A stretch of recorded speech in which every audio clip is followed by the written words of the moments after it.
So welcome to my new video. এই আমার Indonesian R5 version 4-এ আমি ব্যাক চেসিস বুশটা চেঞ্জ করব। ব্যাক চেসিস বুশের কাজ হচ্ছে এটা স্টেবল রাখে বাইকটা। পিছনে আমার রেয়ার ব্যাক চেসিস বুশটা খেয়ে গেছে।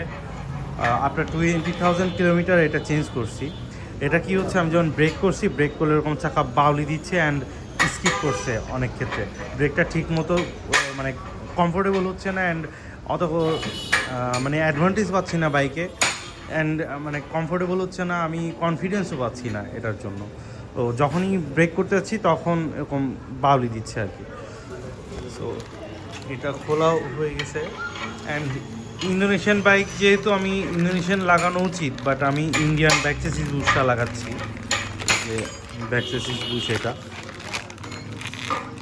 ইন্ডিয়ান ইন্দো সেম জিনিসই, দেখি একটু প্রাইস কম। তো এটা লাগিয়ে দেখি কী অবস্থায়। সেম শীত, ভিতরে যে নাকেলগুলো থাকে, ঘাট থাকে, এগুলা খেয়ে যায়। তো এগুলা আর কি খেয়ে গেছে, জন্য চেঞ্জ করছে। হোপ এটার পারফরমেন্সটা ইন্দোনেশিয়ান বাইকে আলহামদুলিল্লাহ ভালোই হবে। আমি ইনশাল্লাহ দেখা যাক কী হয়। কিছু কিছু জিনিস ইন্ডিয়ান ইনস্টল করে চেক করে দেখছি, যদি ভালো লাগে তো রাখবো, না হলে চেঞ্জ করে ফেলবো। এখন এটার ভিতর থেকে বুস্টটা তুলে ফেলা হচ্ছে। দেখা যাক। এয়ার ব্যাক চেসিস বুস্টটা খেয়ে গেছে একদম, অবস্থা খারাপ।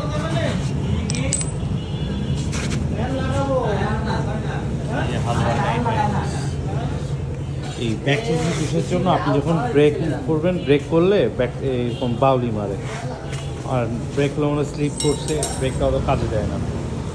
তো এর জন্য ব্যাক চেসিস বুস্টটা লাগাচ্ছি। তো অনেকে বলতে পারেন যে ইন্ডিয়ান কেন লাগাচ্ছি, সেম শিট। এটা ইন্দোনেশিয়ান জাস্ট প্যাকেট আলাদা, সেম শিট।